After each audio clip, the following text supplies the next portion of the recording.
Here's something that is actually extremely important that a lot of people need to realize. If you do something to hurt someone, you should acknowledge it and validate their acknowledge it and apologize. I don't care if you didn't mean to hurt them. I don't care if it was because you were drunk or if you have a mental illness problem that makes you act out and so you do something to them. I don't give a fuck why you did something to hurt them or whether or not you meant to. Just acknowledge that you hurt them and apologize. Now, our natural instinct is to want people to like us, obviously. So we're going to be like, they don't want to be the bad guy. They don't want to be the one who hurts someone, right? So obviously when someone calls us out on hurting someone, our instant reaction is, oh, I don't want them to think I'm a bad person. So I'm going to try and make it, to come up with an excuse saying it's not my fault. I'm not that kind of person who hurts people. It was because of this, that, the other thing. But the problem is that you hurt that person, so they already think of you as not, the perfect person who never does anything wrong. Because here's the deal. Everybody fucks up. Everybody does things that aren't nice, whether or not we mean to or not. Sometimes we mean well, but we end up doing something that actually hurts the person we're trying to do something good for. Nobody's perfect, okay? So you've hurt them, and so they don't think you're perfect anymore, alright? So that's already the past. But the way you react to them telling you that you hurt them will determine whether or not they continue to think of you as a decent person or think of you as an awful person. Because here's the thing, if you tell them, oh, it's not my fault, or try to defend yourself like that, all you're doing is making them think you're a total fucking asshole.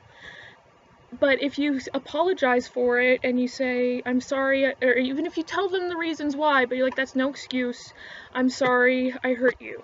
And acknowledge that you hurt the person and apologize for it. Even you can give your excuses because our natural instinct is to like, oh, I'm sorry, this is why I did it and everything else. Because sometimes, you want them to understand. So, because I've done this in the past, and I've managed to save a lot of relationships where because I have bad days if I don't get enough sleep, and if I'm kind of feeling, because I do have various mental illnesses, and sometimes I can get really fucking irritable. So I will blow up at someone and everything else, and it's awful. But I've managed to reconcile with that person.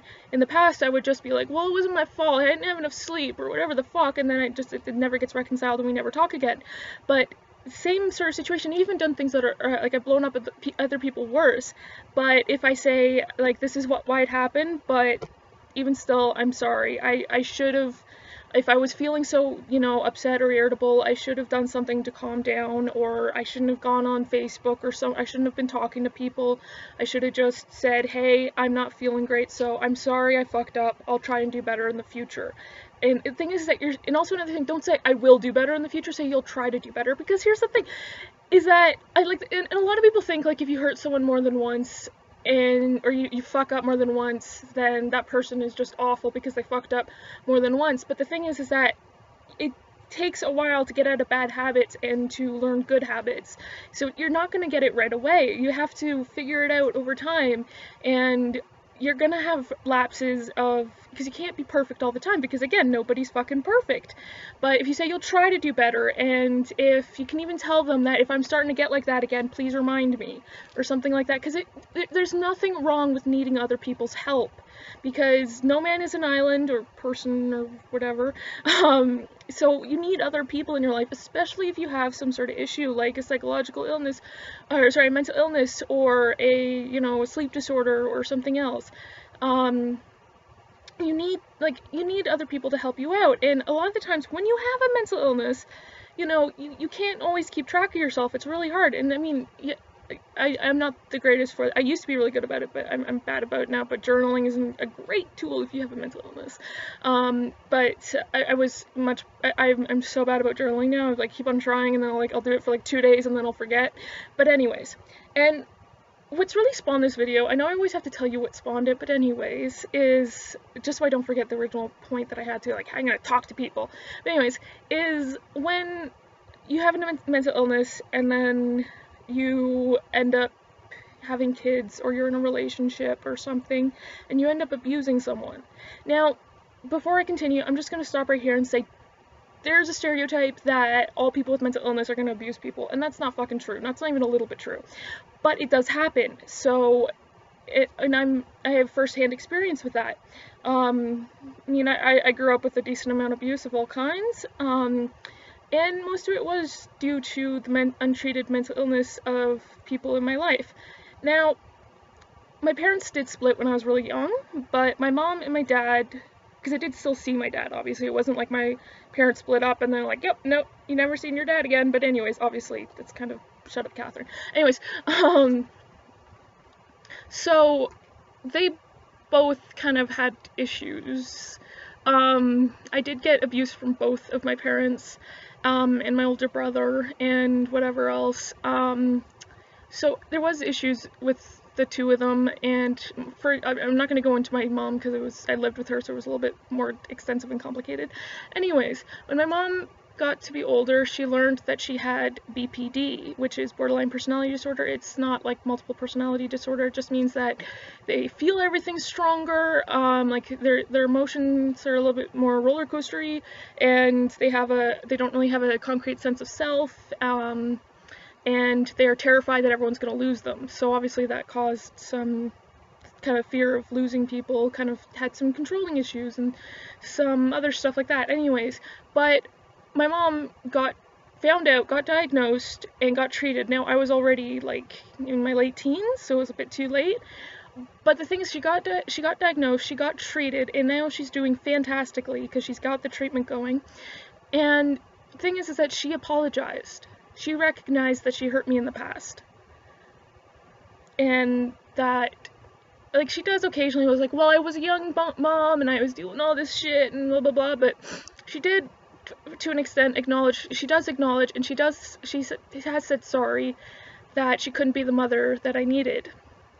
My dad, on the other hand, he says he had a very short temper growing up, and he was very easy to anger, so anything could get him yelling at you and throwing things across the room and everything else, and obviously for a child that's fucking terrifying. And then when I was a teenager, he kind of mellowed out, and he said it was because he got his thyroid treated. And the thing is that he's never really apologized for it, and anytime it's ever brought up, he's like, well, that's because of my thyroid, even though I really don't understand, because I have a thyroid problem. I know there's hyper and hypo, and I have, hyper is the one where it's too much, and I'm the one that's too low. I don't know which one he had. Anyways, and I know, and like, I've looked it up, and it's like, it just means you're like kind of hyper at most. If you have hypo means you're lethargic, because, you know, anyway, so I don't understand how that caused aggression, because my brother has aggression issues, and from what I've heard about from my aunt, my brother is just like my dad was when he was that age, so I think it's more of something else.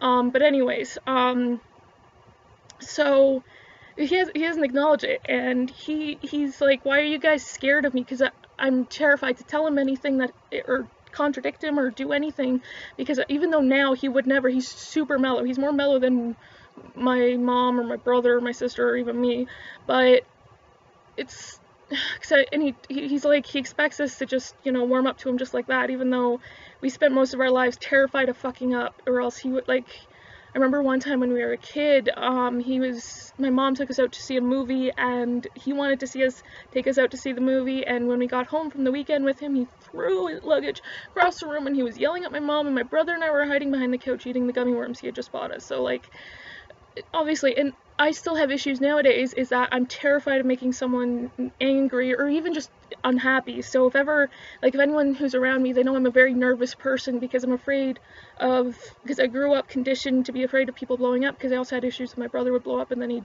hurt me. But anyways, that's a whole other story. Oh yeah, my brother, if ever I try to talk to him about it, he's like, well, you abused me too, which I'm trying to find, because I know I hurt my sister, and I'm trying to find places I hurt my brother, and he won't tell me exactly what it was, so I don't know. Anyways, so, thing is that I don't have a good relationship with my dad or my brother, but I do have a good relationship with my mom now that we've reconciled, and she's even helping me deal with the issues that the poor parenting that I had growing up caused. So, and I think more highly of my mom than my brother or my dad, because because again, if you fuck up and realize it, people are gonna think of you higher than if you fuck up and then don't acknowledge the fact that you fucked up.